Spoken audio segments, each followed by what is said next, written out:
Welcome to Skinner and Chalmers' weekly roast. Today, the Cock-a-Leekie incident, it's Cluck-tastic, featuring Sonic and Shadow. Gallus greetings, my dear roast reliants, and welcome back to another simmering session of Skinner and Chalmers' weekly roast. I am your host with the absolute most, Seymour Skinner, broadcasting live from our cozy corner of chaos in the heart of Memfield.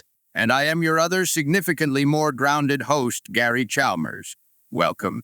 I attempt to bring a certain level of dignity to these proceedings, though my success rate is, shall we say, statistically debatable. Oh, nonsense, Gary!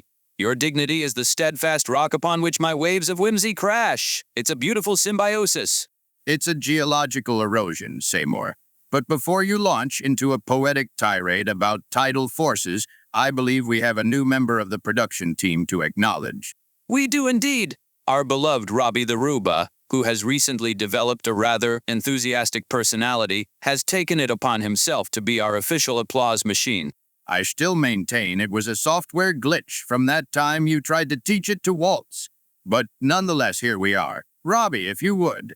The Roomba makes a series of enthusiastic, wearing claps. See? Pure unadulterated joy. Thank you, Robbie.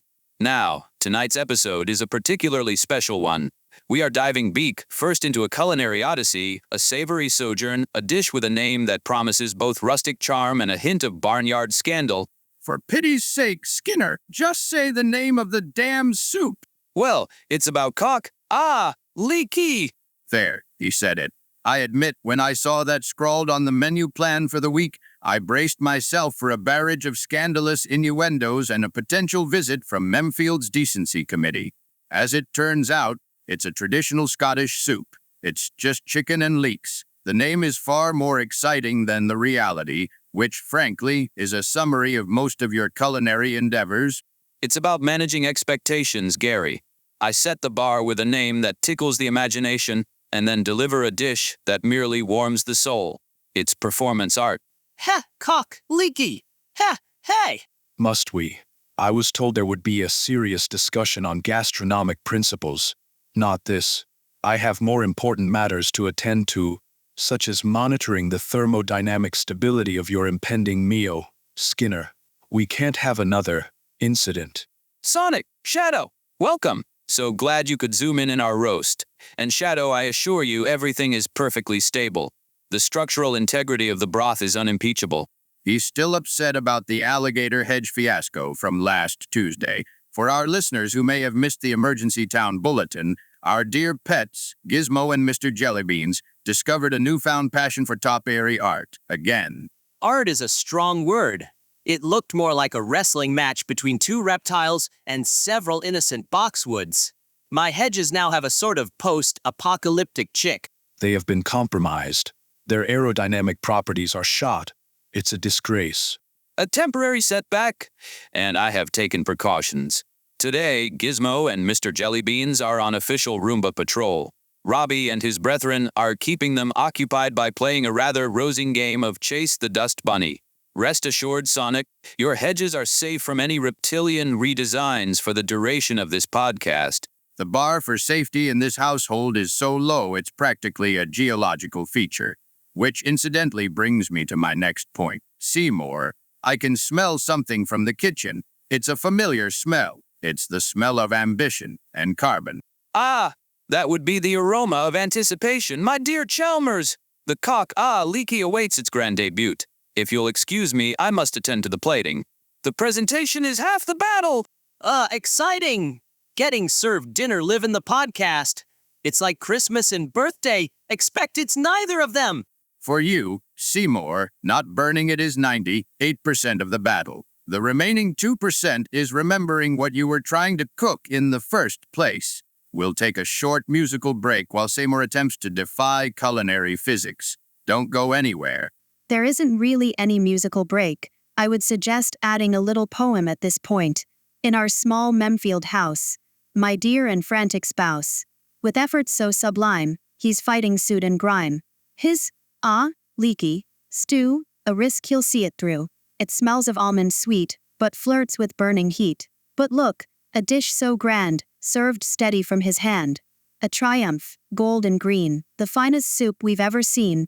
And we're back on Skinner and Chalmers' weekly roast. During the break, a faint but distinct smell of success has begun to permeate the studio. Seymour, report from the kitchen front. Are we facing another steamed ham situation, or have we achieved a genuine, verifiable meal? Gary, listeners, esteemed hedgehog guests, prepare yourselves for a paradigm shift in your perception of my cooking. Is that? No, it can't be. You didn't burn the leeks. I can see them from here. They're green. They're supposed to be green. Behold, I present to you Cock-a-Leekie, a rich, savory chicken broth, tender morsels of poultry, softened prunes for that touch of authentic sweetness, and perfectly simmered, gloriously uncharred leeks. Not a single scorch mark in sight. Whoa, I'm actually impressed. I was fully ready to make a steamed hams joke, but this looks surprisingly edible. It smells good too. The viscosity of the broth appears correct. The leeks have retained their structural integrity without becoming mush. Skinner, I am cautiously optimistic. This is an anomaly. Did you consult an actual recipe, or did you simply divine this miracle from the ether? An excellent question, Shadow. And the answer is delightfully esoteric. Funnily enough, for my inspiration, I referenced a text of profound and controversial culinary power. Oh, no, don't say it. I consulted the forbidden book. I knew it. Shit, is this thing back again? For those new to the lore, that is a particularly infamous cookbook that was once banned throughout Memafield for containing devilishly good vegan treats. We held a special podcast series to get it unbanned. And let me tell you, it was an adventure. We even needed the help of Robot Skinner. Good times, really. Wait. So the secret to making a perfect chicken soup was a vegan cookbook? That doesn't really make any sense. Precisely. The chapter on simmering techniques for sentient root vegetables was incredibly illuminating. It taught me patience, temperature control, and how to whisper encouraging affirmations to the leeks to prevent them from succumbing to thermal despair. You whispered to the leeks. Of course you did. That explains everything. It's not culinary skill, it's plant-based psychological manipulation. It's a step up from his usual method, which involves turning the stove to its highest setting and then getting distracted by a particularly interesting documentary on the migratory patterns of dust motes. I must say, Seymour, it's a triumph. It reminds me of the time Dobwa, our parrot, tried to recite the name. Oh, I remember that. It was a masterpiece of avian linguistics. He sat on his perch, puffed up his chest, and with all the gravity he could muster, squawked, cluck, cluck, cock. Then he paused for dramatic effect, looked me dead in the eye, and whispered, "Ah, Leekie." The parrot has better comedic timing than most people I know.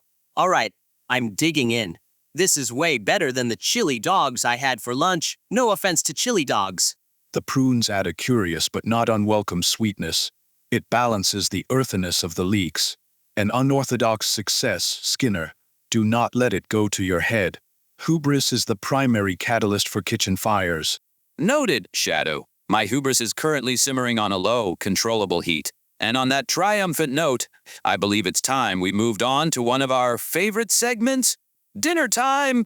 Skinner, Chalmers, Sonic and Shadow eat their Cock-a-Leekie and savor the taste. Everyone is totally amazed by the flavor. A meal prepared by Seymour Skinner that actually tastes like something other than suit. Unbelievably, Chalmers even goes back for a second, getting a second serve, and Sonic slurps the soup like there's no end. A little secret. Skinner had actually replaced the chicken with a vegan alternative and nobody realized. Try it at home, there are now some really good substitutes. But flavor is subjective. Unfortunately, you have to try it out.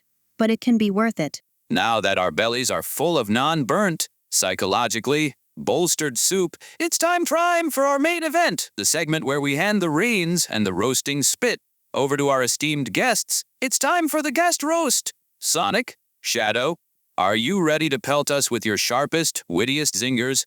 You bet I am. But only if you promise not to speed serve your next culinary experiment.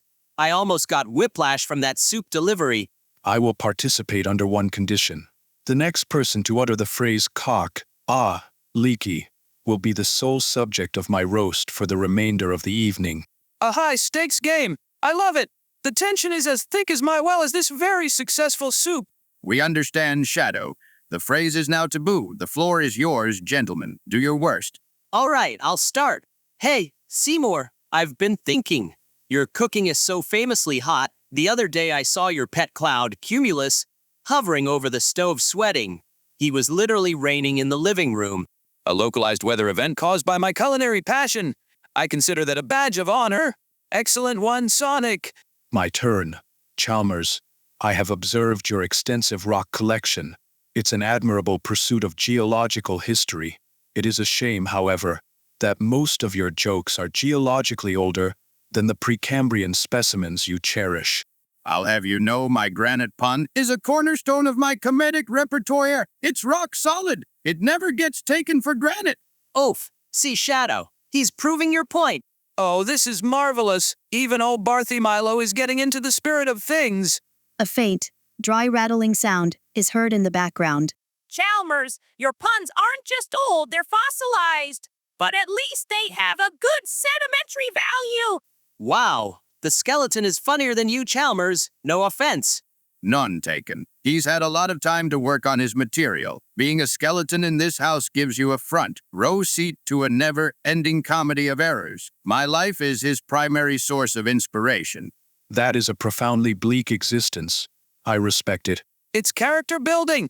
All right, my turn to be roasted again. Hit me with your best shot. Okay. Hey, Chalmers. Living with Seymour must be an adventure. Is it true that when you ask him to pass the salt, he hands you a live vole and a treatise on its natural habitat?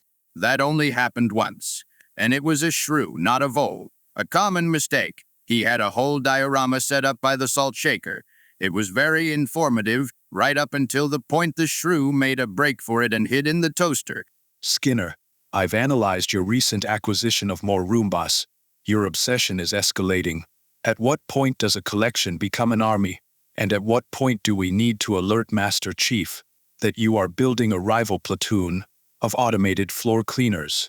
It's not an army, Shadow. It's a domestic defense force. And they are for cleaning, not for combat mostly. Besides, Chief already knows. He's helping me draft their weekly patrol schedules. He has a real knack for logistics. This house is a tinderbox of bizarre alliances and impending technological uprisings. And on that note, let's pivot to a topic I am infinitely more comfortable with.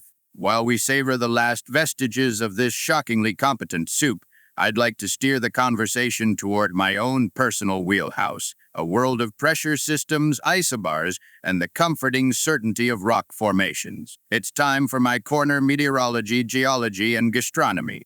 Oh dear. This is the part of the show where Gary uses science to predict my failures.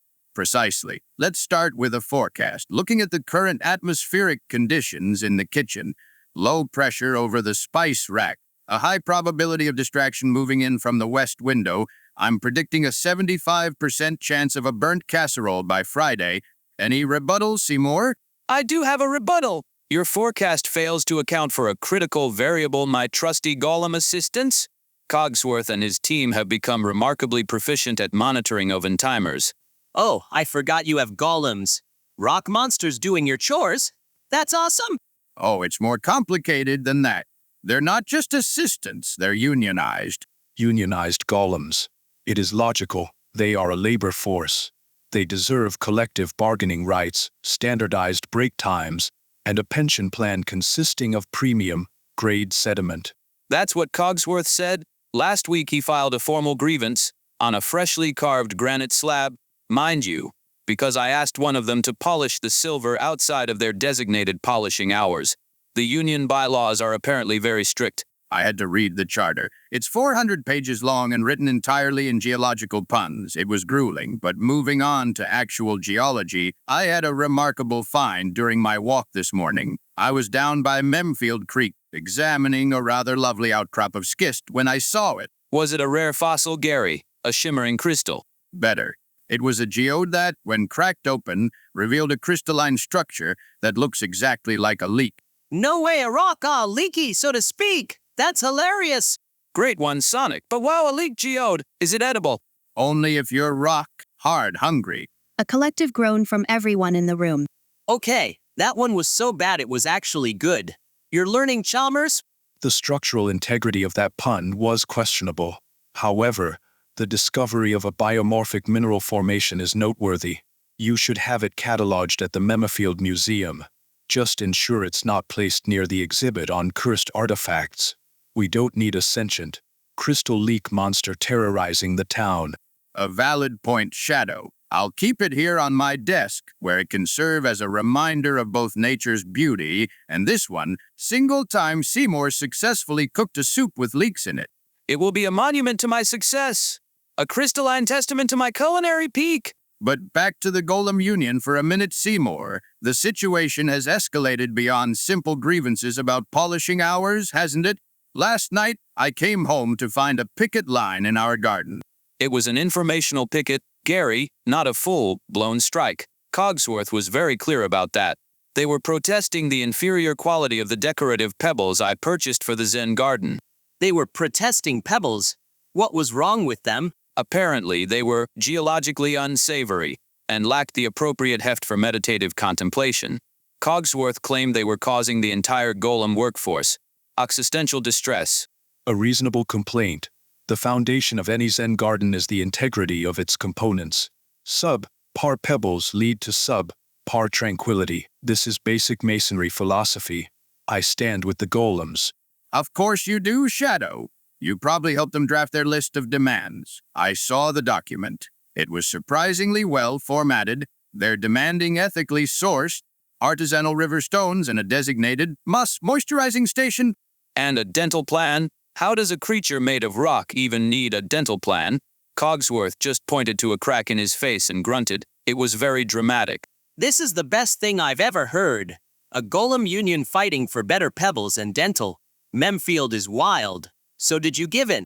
We are currently in negotiations. I am acting as the mediator between Seymour and Cogsworth. It's a delicate process. Seymour wants to replace them with more Roombas, and Cogsworth keeps threatening to file a complaint with the National Labor Relations Board of Mythical Creatures. His latest tactic is to communicate solely through interpretive dance. It's very avant-garde, but frankly, his portrayal of inadequate workplace resources is a little on the nose. It mostly involves him sitting down and refusing to move. A powerful, minimalist statement. It conveys the weight of their struggle. It conveys that we have a 2-ton rock creature sulking in the petunias, but we will resolve it. Like all things in this household, it will be resolved through a combination of exasperated sighs, outlandish compromises, and the eventual realization that it's easier to just buy the expensive pebbles. But let's wrap up the golem segment and move on to another topic. Shadow. Your comment about a lack of discipline when it comes to my husband's domestic defense force of Roombas reminds me of another area where discipline is, let's say, a fluid concept. Oh dear, where is this going? The alligators, Seymour. I'm talking about the alligators. We had another incident last week, didn't we? Beyond the hedge trimming. Oh, you mean the pet park incident? I was there for that. It was chaos. It was a simple misunderstanding between species. We thought taking Gizmo and Mr. Jellybeans for a bit of social time at the Memedfield Pet Park would be enriching for them. It was enriching for chaos theorists. I observed from a safe distance. Your definition of social time is liberal. It started out fine. Then Gizmo spotted our dear friend Swampy enjoying a quiet mud bath. Gizmo, in his infinite wisdom, decided that Swampy looked like a giant, ambulatory chew toy and attempted to play fetch with one of his vines. Swampy was so confused. He just kept blinking his big, gentle eyes while this alligator tried to drag him across the park. I had to create a mini vortex to get Gizmo to let go. And Mr. Jellybeans, in the meantime, had become utterly fascinated by our esteemed Mayor Van Goat. Specifically, by Van Goat's beard. He seemed to think it was a clump of delicious, edible foliage. The mayor of our town had to climb onto the roof of the slide to escape the amorous, or perhaps gluttonous, advances of our pet alligator. An elected official seeking refuge from a poorly supervised reptile. A metaphor for modern governance. Perhaps the situation only deteriorated from there. Well, that was only because they stumbled upon Yuji, who was trying to teach a group of puppies how to play a simplified version of Duel Monsters. Mr. Jellybeans, fresh from his mayoral pursuit, spotted the Millennium Puzzle. It was shiny. He likes shiny things. He snatched it right off Yuji's neck and tried to bury it in the sandbox next to Garfield, who was, of course, fast asleep. I've never seen Yugi panic like that before. He was yelling, "My puzzle! It contains the spirit of an ancient pharaoh! It is not a doggy bone!" I had to run in and swipe it back before it was lost to the sands of the kitty litter box forever. An inefficient display of pet ownership. Your control over your reptilian wards is tenuous at best. We got the puzzle back, and I resolved the situation with Mr. Jellybeans through calm, rational negotiation. You threw a frozen apple in the other direction. He's not a diplomat, Seymour, he's an alligator. His motivations are primal, and usually food-related. Well, it worked, didn't it? Crisis averted, and Mr. Jellybeans got some exercise. All's well that ends well. All right, as we wind down from tales of unionized golems and kleptomaniac alligators, it's time to turn to our wonderful listeners. Our producer, the unflappable Dezenzo, has been monitoring the chat and has a few questions for us. Dezenzo, what does the court of public opinion want to know this week? Evening, all. First up, we have a question from Rachel Rocks. She asks, and I quote, "That cock-ahhhh soup sounded surprisingly good. Will we ever get to see a Robuskiner cooking segment?" Absolutely not. Never. The last time my evil twin Robuskiner was allowed in a kitchen, he declared war on a bag of potatoes and then attempted to deep fry Cosmo. He claimed Cosmo was the perfect shape for a spherically optimized potato puff. It was a horrifying ordeal. Master Chief had to intervene. He rappelled down from the roof and disarmed Robuskiner with a well-aimed spatula. We are still paying for the therapy. For Cosmo, not for Robuskiner. He's back in the Twitch asylum where he belongs. And no worries, Cosmo can withstand temperatures up to 4,000 degrees Celsius. Deep frying is actually a hobby of him. An illogical question. A machine designed for malice cannot comprehend the subtleties of culinary creation. It would only lead to weaponized food. Yeah, no thanks. I don't want my chili dogs to suddenly become self-aware and hostile. What's the next question, Dezenzo? Right? This one is from Magpie1862. They asked, theoretically, could Sonic run faster than this soup turns into ash if Skinner is cooking it next time without the forbidden book? Ooh, that's a good one. I mean, I'm fast. Really fast. But Skinner's ability to incinerate a meal is a force of nature. It's like trying to outrun a supernova. I could probably do it, but honestly, where's the fun in that? I'd miss all the drama. A wise answer. The spectacle of failure is often more entertaining than the quiet dignity of success. He would also miss the opportunity to watch that parrot of yours, Dabwa, perfectly mimic the sound of the smoke alarm. His mimicry is disturbingly accurate. It's the only alarm in this house that anyone pays attention to. He has perfect pitch. It's a gift. All right, as we prepare to wrap up, I think it's time for our final roast. A last playful jab at the star of our show tonight, the soup. Guests, your final thoughts? It was genuinely good. Way better than expected. It was Cluck-tastic. It was better than anticipated. The structural integrity was maintained throughout consumption. A satisfactory outcome. High praise from the ultimate life form. What about you, Seymour? Your final verdict on your own creation. I think it was a triumph of the human spirit over the tyranny of high temperatures. And it was remarkably, delightfully leaky. And so, another weekly roast draws to a close. My deepest thanks to our wonderful guests, Sonic and Shadow, for lending their speed, their stoicism, and their sharp wit to our proceedings tonight. Anytime. This was way more fun than running drills with Tails. Don't tell him I said that. It was an adequate expenditure of my time. The soup was a pleasant variable in a chaotic equation. We'd also like to send our love to all of our loyal listeners out there in the ether, to Loomis of Failing, to Rachel Rocks, Shia, Fox, Lodza, Van, Goat, Purple, Tombury, ArticTiger, Deputies, Kids for Life, Luna, Kifalu, Bites, Magpie1862, Trados, and many more. Your ears and your questions make this whole endeavor worthwhile. Thanks for tuning in. It's true. You are the gentle simmering heat under the pot of our podcast. You know it's moments like these, sharing a meal, however perilous its creation, with friends new and old, that truly define the spirit of Memfield. It's a town built on the beautiful, baffling premise that a hedgehog, a skeleton, 2 alligators, and a union of golems can all break bread, or, in this case, slurp soup together. It's a town built on a foundation of questionable zoning laws and a collective agreement to not ask too many questions. But he's right. For all the chaos, the burnt meals, and the reptilian-induced property damage, it's home. And I wouldn't trade it. Not even for a complete, first edition collection of the Annals of Igneous Petrology. Oh, Gary, that's the most romantic thing you've ever said.